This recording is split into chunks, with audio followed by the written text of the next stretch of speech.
es felicitar a Pablo Iglesias por el vínculo que evidentemente todavía sigue manteniendo con Podemos, por los resultados de su formación, que se presentaba, por cierto, sin Sumar, cuestión no menor, en Extremadura. Así que felicidades, Pablo. Bueno, o sea, yo creo... Y ya de eso, ya a partir de ahí me das tu análisis de la situación. Te lo agradezco. Bueno, o sea, creo que más allá del resultado para Podemos y su coalición con Izquierda Unida, que es un resultado muy bueno, histórico en muchos aspectos, nunca había habido tantos diputados de la izquierda, pero el resultado en términos globales es una catástrofe para las izquierdas.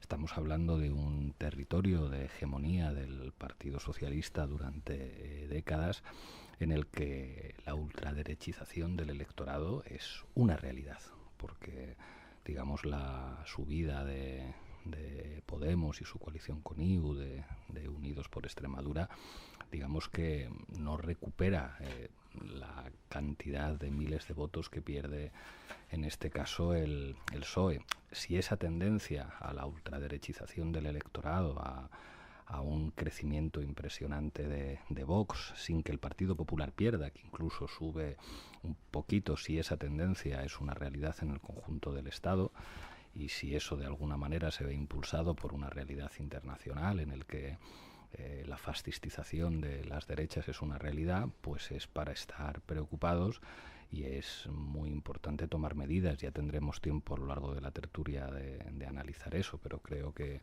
si la izquierda no va al choque frontal en términos ideológicos con una ultraderecha y unas nuevas derechas que crecen en lo cultural, que crecen en el sentido común general, la cosa pinta muy mal.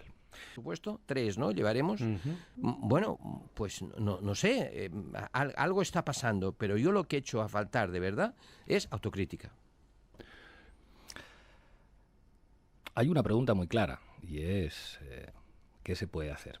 Yo creo que hasta ahora el PSOE hizo un planteamiento que le fue medio bien, que era decir, vótenme que si no viene la ultraderecha. Y eso, para sorpresa de muchos, en 2023, por muy poquito, de manera muy justa, funcionó. Digo por muy poquito porque, bueno, fue el PSOE y muchísimas fuerzas políticas, no solamente fuerzas políticas de izquierdas, ahí estaba el PNV, ahí estaba Junts, que de alguna manera asumen el mal menor, y el mal menor es un gobierno de Pedro Sánchez, un gobierno que no ha podido gobernar gran cosa, que no ha podido hacer muchas cosas en todo este tiempo.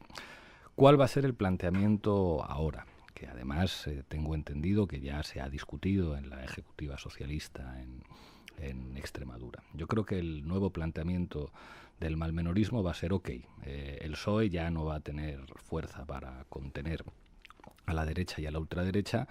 Ahora lo que hay que hacer es seguir metiendo el dedo en el ojo al PP, diciéndole ustedes están en manos de Vox, como si eso afectara electoralmente mucho al PP o afectara a la credibilidad moral frente a su electorado. Y se hará un planteamiento que será, pónganse de acuerdo PSOE, PNV y una parte de Junts para evitar que haya un Consejo de Ministros en España con ministros de Vox y facilitemos un gobierno de Feijóo apoyándole en la investidura por responsabilidad antifascista y digamos, bueno, pues el siguiente paso del mal menor es que mejor un gobierno de Feijóo que no se cargue el Estado autonómico y que tenga que llegar a acuerdos con Junts y con el PNV y con el PSOE que un gobierno del PP con el PNV. Yo creo que eso no va a funcionar. Creo que el Partido Popular no se puede permitir no gobernar con Vox. Si lo hiciera, creo que estaría comprometiendo su futuro electoral de manera inequívoca. Si el PP llega a un acuerdo con el Partido Socialista en Extremadura, si el PP después de unas elecciones generales llega a un acuerdo con el PSOE, con Junts y con el PNV, a mi juicio ya Vox empezaría a aparecer en las encuestas como primera fuerza política. Yo creo que frente a eso, frente al nuevo malmenorismo que dice, bueno, pues el PP sin Vox, ya que lo del PSOE solo no funciona, yo creo que hay que asumir un espíritu de época que la ultraderecha no como una cosa diferente de la derecha, si es que la ultraderecha es un estado un estado vital de la derecha en determinadas circunstancias históricas. El fascismo es un estado de la derecha en determinadas circunstancias históricas. Frente a eso, creo que lo que toca es adelantar líneas ideológicas y atreverse a hablar pues de cosas de las que parece que está prohibido hablar. En el último documento de seguridad nacional de los Estados Unidos han dicho abiertamente que van a apoyar a las formaciones de ultraderecha en nuestros países. O sea, un documento del Estado que manda en la OTAN y que tiene bases militares en nuestro país y una embajada dicen, oigan, que en las próximas elecciones nosotros vamos a apoyar a Vox. Bueno, creo que hay que tener una discusión por parte de los demócratas respecto a si tiene sentido tener como jefe en la OTAN y como principal aliado geopolítico a alguien que está practicando las injerencias en todos los países de lo que entiende que es su órbita, que es básicamente América Latina y Europa. Y hay que asumir el combate ideológico frente a la derecha y a la ultraderecha de manera formal. Hay quien dice, y yo creo que se equivocan, que lo que hay que hacer básicamente es reconocer que la ultraderecha tiene razón en algunas cosas. Hay quien dice, a ver, es que es verdad que nos da mucha pena a los migrantes y no sé qué, pero son un problema de seguridad y de orden público y necesitamos una izquierda que diga que aquí no cabe todo el mundo, pues que hay que expulsar a los migrantes ilegales, que efectivamente en los barrios esto es un problema de seguridad. Yo creo que eso es un error. Creo que hace falta una izquierda que diga el problema de seguridad es la vivienda. El problema de seguridad es que la gente no puede pagar un alquiler o no puede pagar una hipoteca y que por lo tanto hay que intervenir en el mercado del alquiler aunque se enfade la patronal inmobiliaria. Esto es difícil que lo haga el PSOE porque los portavoces de la patronal inmobiliaria son antiguos ministros y antiguos dirigentes del PSOE. Y hace falta pues una izquierda que diga que el problema de seguridad tiene que ver con la sanidad y que defender la sanidad pública no es solamente criticar al novio de Ayuso, es decir, es que vamos a prohibir la privatización de la sanidad y vamos a revertir la legislación que nosotros mismos aprobamos que permitió la entrada de manos privadas en la sanidad pública. Con una izquierda así no estaría asegurada la victoria frente a las ultraderechas, pero al menos habría alguna opción, como vimos en Nueva York hace no mucho tiempo. Claro, con una izquierda que diga que el primer mal menor es el PSOE, pero que si el PSOE no funciona le damos la investidura a Feijóo, pues creo que no vamos a ninguna parte. Somos el dique de contención contra la ultraderecha, no es que lleve tiempo, que ya no funciona por desgaste. Es que, pero no es solo que no funcione en ese sentido, es que el argumento del presidente del gobierno queda desmontado hasta el 21D, porque si tú te presentas como el mayor garante frente a la ultraderecha y resulta que la derecha tradicional, por decirlo, resumiéndolo mucho, te mete 17 puntos de distancia, pierdes 100.000 votos, caes por debajo de 20 escaños, que eso es una debacle histórica en un territorio como Extremadura, y encima la ultraderecha te gana en un lugar, por ejemplo, como Badajoz y en otros 31 municipios, pues es que eso se convierte en indefendible políticamente, creo yo, como argumento. Pero habría que ver, es decir, imagino que los análisis que tienen que hacer los partidos, particularmente el Partido Socialista, es ver qué ha sucedido. ¿Por qué? ¿Cuál es la razón? ¿Por qué mantienen a un imputado de cabeza de lista? Me pregunto. Sí, pero porque de perdidos al río y porque retirarle suponía, entre comillas, asumir una culpabilidad que el presidente del gobierno no puede asumir, porque este es uno de los casos que vincula con el lawfare, o al menos con la persecución judicial, porque es el caso de su hermano. O sea, yo creo que ahí o sea, el problema no es quien ponga de candidato el PSOE. O sea, eso digamos que puede afectar a la correlación electoral del PSOE con otras fuerzas a su izquierda, pero no en la pelea con la derecha. O sea, yo creo que el PSOE está perdiendo una pelea ideológica no con el PP ni con Vox, sino con los dos. O sea, yo creo que siguen aferrados a una idea que es un error, y es que al PP le hace daño gobernar con Vox. Y no es verdad. O sea, las derechas pueden gobernar juntas, y el proceso de ultraderechización de la derecha española tiene un ejemplo muy evidente y muy palpable, que es Madrid. El lugar en el que Vox ha tenido resultados más modestos es allí donde el propio Partido Popular pues tiene un estilo más de ultraderecha que el propio Vox. Vox no tiene ningún candidato en la Comunidad de Madrid que pueda competir en sus marcos ideológicos con lo que representa Isabel Ayuso. Pensar que en España existe Bueno, solo desmiente un poco Andalucía y Galicia, ¿no? Yo creo que no, y en Galicia, que sería más bien la excepción, Andalucía no lo veo tan claro, está por ver qué ocurra en los próximos tiempos. Yo creo que que Galicia es verdad que tiene particularidades y que Feijóo logró mantener como extraparlamentario a Vox, pero Vox nació electoralmente en Andalucía y vamos a ver qué ocurre en las próximas elecciones. Yo creo que eso no afecta al Partido Popular. Al Partido Popular no le hace daño gobernar con Vox. Es más, yo creo que los estrategas del Partido Popular lo que van a decir es no, queremos a Vox ocupando responsabilidades de gobierno y les queremos en carteras de gestión y les queremos aquí dentro con nosotros y no haciendo exclusivamente guerra ideológica por fuera, que es a lo que se dedican. Creo que el problema de la izquierda no tiene que ver solamente con los candidatos que elijan. Tiene que ver con un contexto epocal en el que el combate es más ideológico que nunca.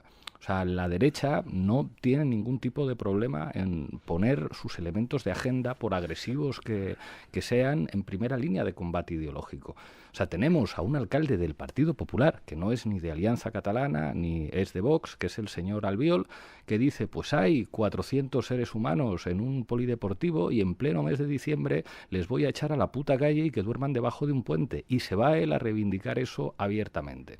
Y claro, frente a eso puedes decir, este tipo es un fascista, hay que enfrentarse abiertamente a esta gente, o puedes decir, no, es que en realidad parte de razón Albiol tiene y cualquiera que viva en los barrios pues conoce los problemas de convivencia, y es como en el momento en el que entras en ese tipo de razonamiento estás poniendo una autopista para que el original funcione mucho mejor que la copia.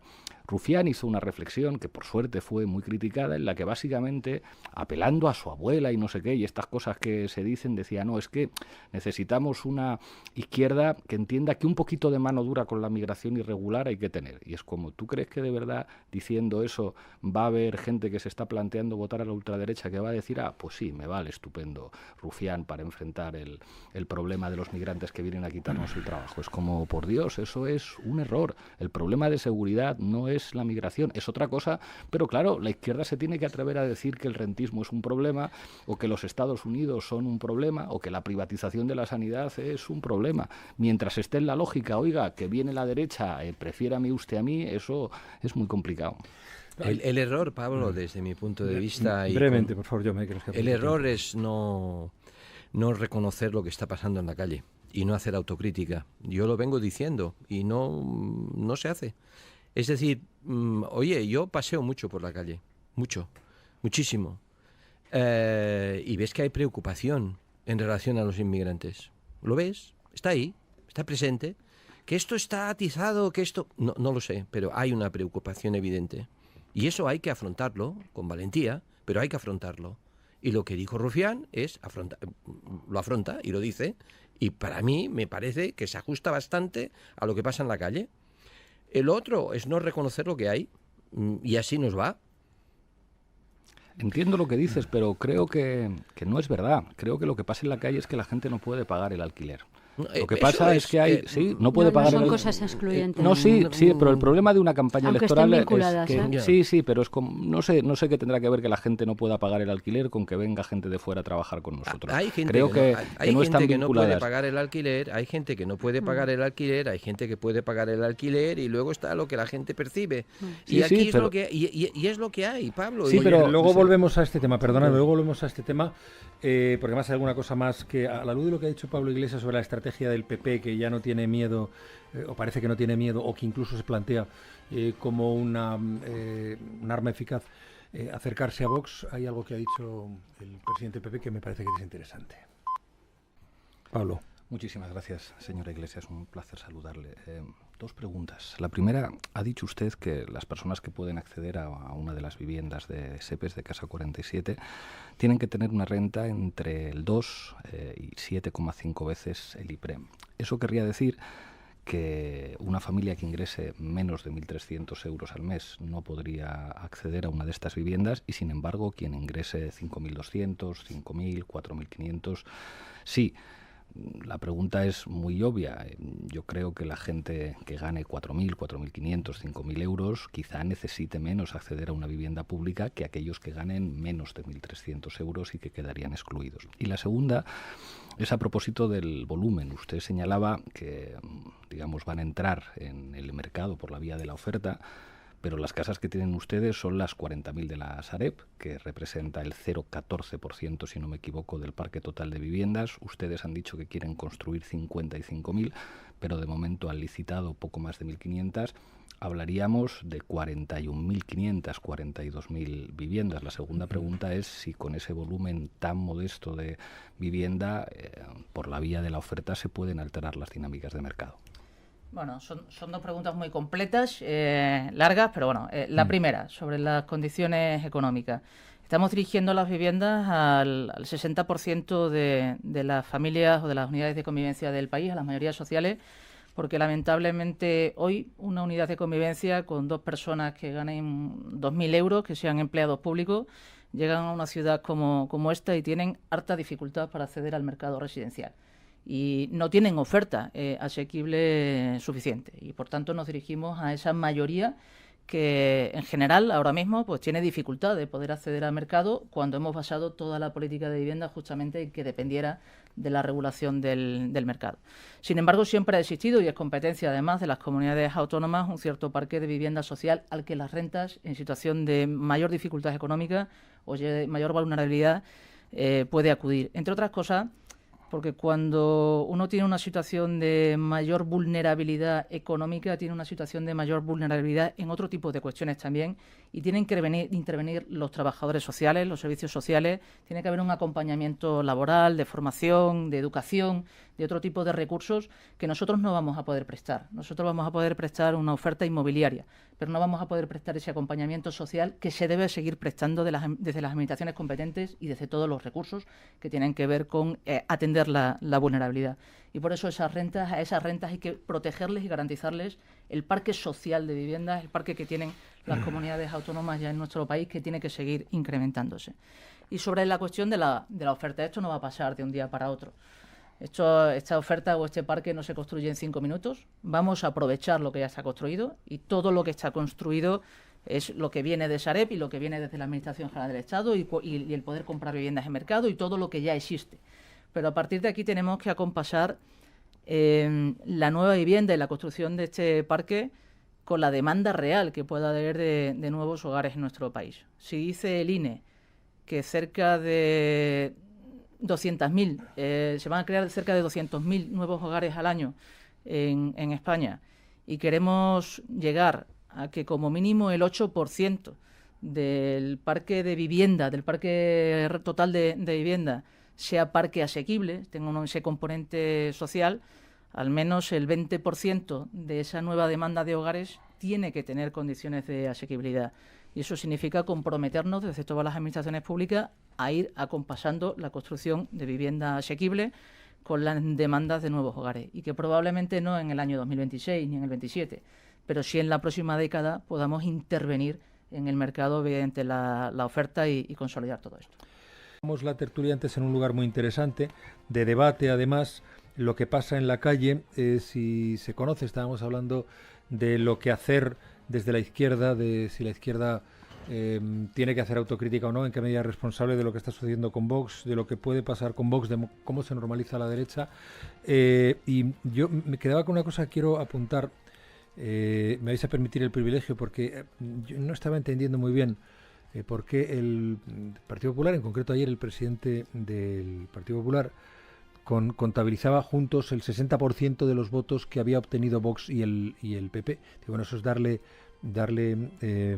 argumentario a quienes definen Vox y PP como la misma cosa, que evidentemente no son, o se puede pensar, se puede ver que no son. Ahora bien, sí entiendo, a la luz de lo que decía Pablo Iglesias, que esa puede ser una estrategia. Me sorprende. Pero si tú estás convencido de que no, yo no lo tengo tan claro, pero bueno, tú eres el analista político y además con experiencia nada más con la vicepresidencia. Si el electorado del Partido Popular o el que tiene ahora, o el que pudiera recoger en sucesivos comicios, en sucesivos encuentros electorales, no le asusta o no le da miedo la presencia de Vox en gobiernos del Partido Popular, pues entonces puede que tenga sentido esa estrategia, esa declaración ayer del presidente del PP. O sea, yo creo que la derecha lleva trabajando con mucha inteligencia el escenario ideológico en el que se mueven. Y eso tiene que ver con pues, una cosa que comentábamos hace un par de semanas en el Congreso de los Diputados, y es con el hecho de que la derecha ejerce el poder mientras que el centro-izquierda lo administra.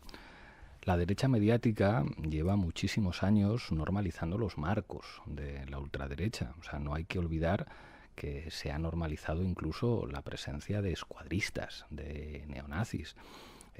Dani Esteve, Dani Desocupa, es un tipo al que hizo famoso Ana Rosa Quintana haciendo publicidad a sus empresas de desocupación en prime time con una licencia de las que es potestad del gobierno repartir, que son las licencias de televisión. Esos discursos que criminalizan a los migrantes, esos discursos que criminalizan la violencia mediática, pues veíamos hace muy poco al Partido Popular y a sus administraciones no solamente felicitar a escuadristas violentos como Vito Quiles o como Endongo, sino financiar a ese tipo de medios de comunicación con subvenciones públicas.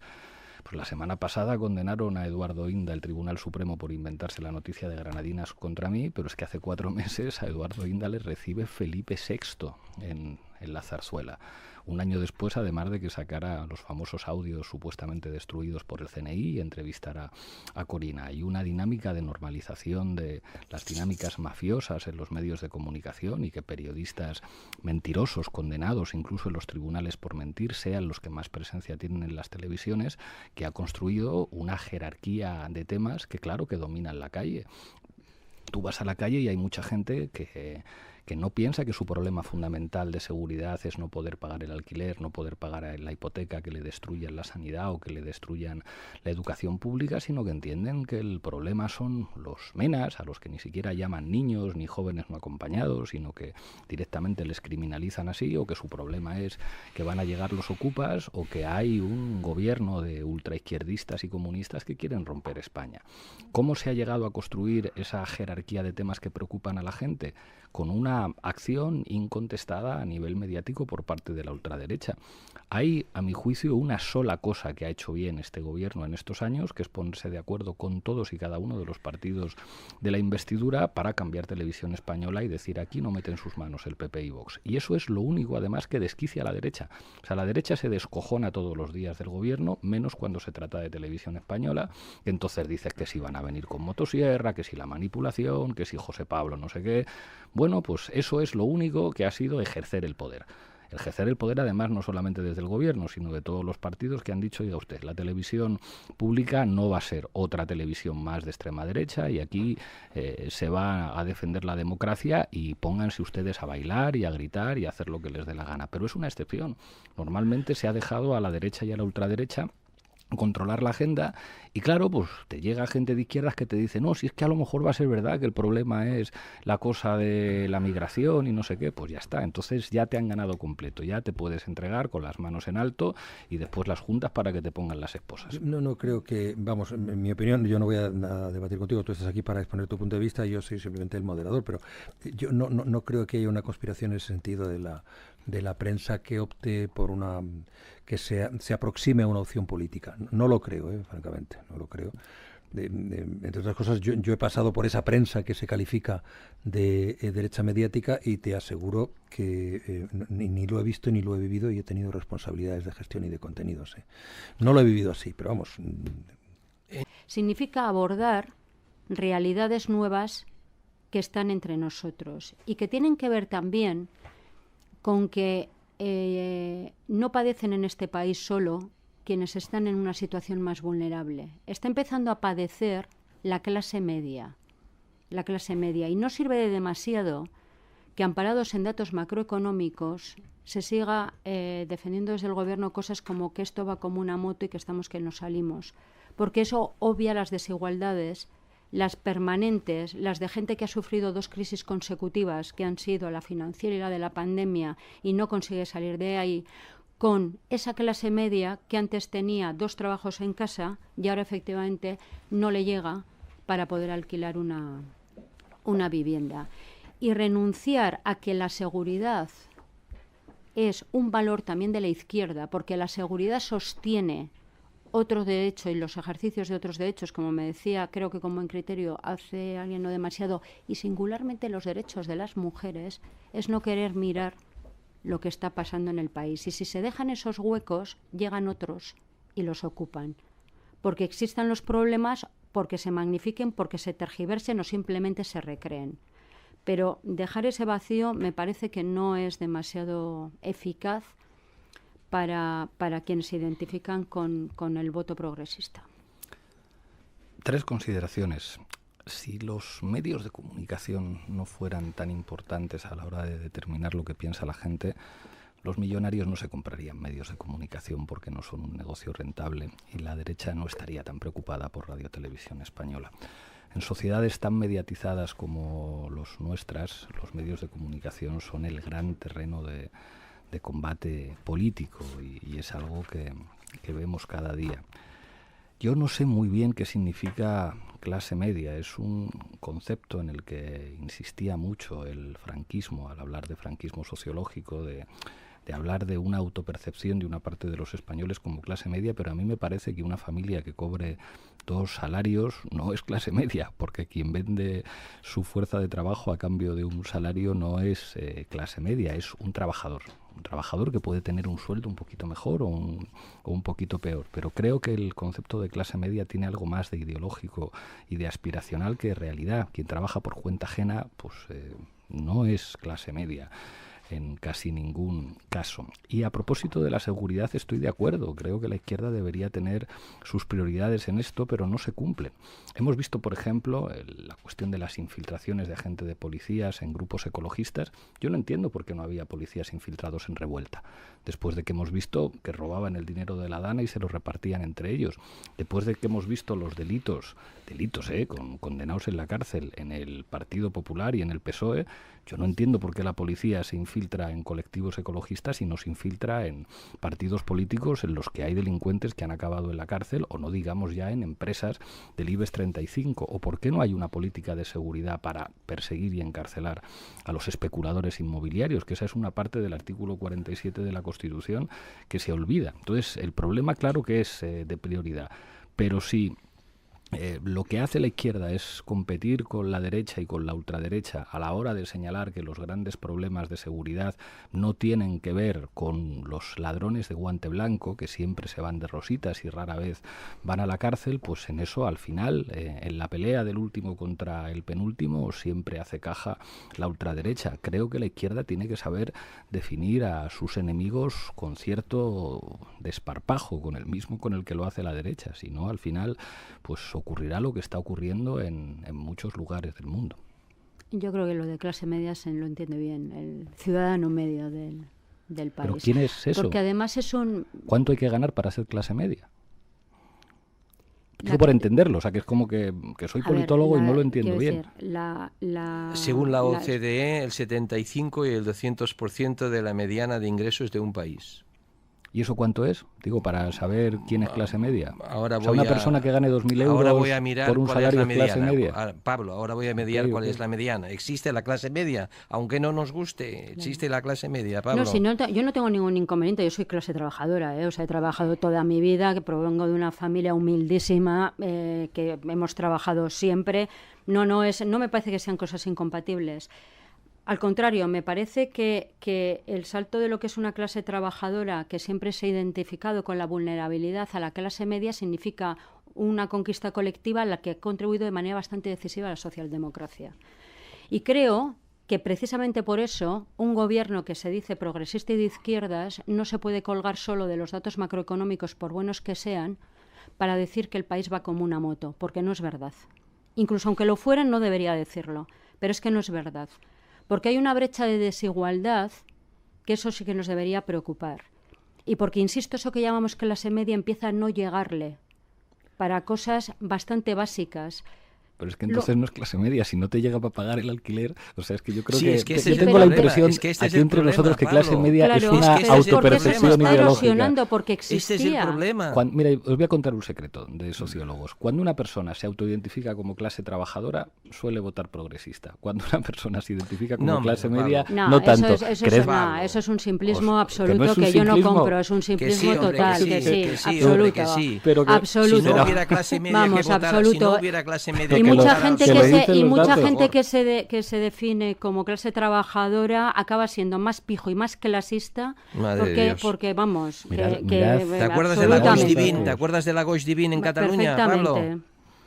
Yo sí, me acuerdo, yo los he vivido, los conozco. ¿Te acuerdas de la Gauche Divine? ¿Pero qué es la Gauche Divine? ¿Qué quieres decir con eso? ¿Te acuerdas de la Gauche Divine en Cataluña durante el franquismo? En el franquismo. No sé qué quieres decir. Esto lo he vivido suena como lo de la Universidad de la Vida. Creo que lo sabes una bien, cosa Pablo. como... ¿Pero qué es la Gauche Divine? No, pero por concretarlo. Ay, por favor. ¿Te acuerdas durante el franquismo?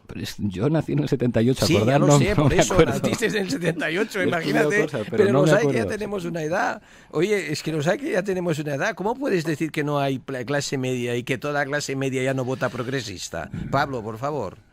Pero de verdad, leed los datos. La propia autopercepción determina el comportamiento electoral. O sea, que es que aparecen los datos. Cuando una persona se autoidentifica a sí misma como clase trabajadora, tiene un comportamiento político y electoral tendencialmente distinto a cuando se identifica como clase media. Llamad a Belén Barreiro y preguntádselo, o a Tezanos, o a cualquiera de estos. Ya veréis. Pues entonces, viendo los datos de Vox y dónde está empezando el Vox español, y viendo los fenómenos de Meloni en Italia, de Le Pen en Francia y otros más, habrá que concluir entonces que igual parte de la clase trabajadora no responde a ese esquema y se va a otro sitio. Yo creo que si entendemos, y me parece que es un debate, es muy interesante por el planteamiento en el sentido disruptivo, creo yo, de Pablo Iglesias.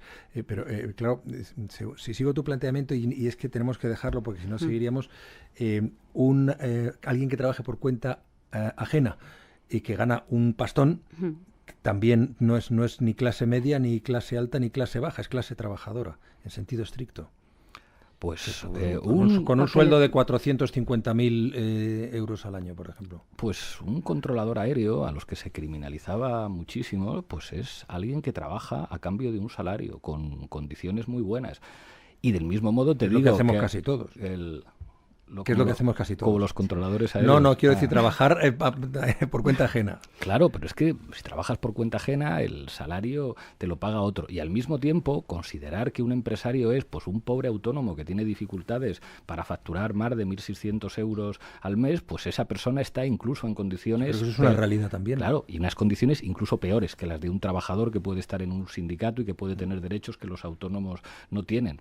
La sensación que yo tengo es que la dinámica aspiracional, y mencionaba lo del franquismo sociológico por algo, eso tiene que ver con una serie de comportamientos políticos y electorales. Cuando un falangista que fue ministro de la Vivienda, que se llamaba Rese, dijo queremos un país de propietarios y no de proletarios, en realidad lo que estaba diciendo no es que cuando la gente tiene una vivienda en propiedad después vota conservador. Y no es que esa persona sea diferente a un trabajador, pero eran perfectamente conscientes de que la sociología en términos aspiracionales condiciona comportamientos. Y cuando tú convences a alguien de que es clase media, aunque tenga un salario muy modesto, eso después tiene implicaciones ideológicas. Creo que la sociología española de 2025 desmiente eso. Todos somos lumpen. De hecho, tenemos que ir cerrando. No sé qué. De hecho, en fin, hay un argumento sobre la defensa de la inmigración que para mí acaba siendo en algunas cosas enormemente clasista, que es eso de, bueno, es que hay que tener en cuenta, hay que defenderla, porque vienen a hacer el trabajo que ya no quiere hacer el español medio. A mí me parece enormemente clasista. Claro.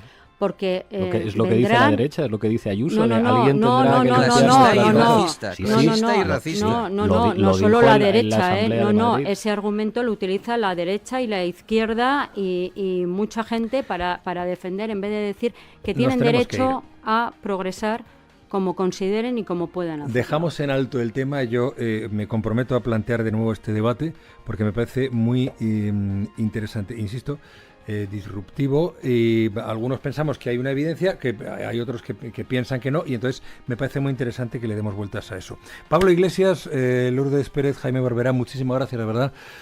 Hoy lo digo siempre, pero es que hoy especialmente he aprendido mucho de vosotros. Gracias, que tengáis buen día. Gracias. Y feliz Muy feliz Navidad. Feliz Navidad. Gracias.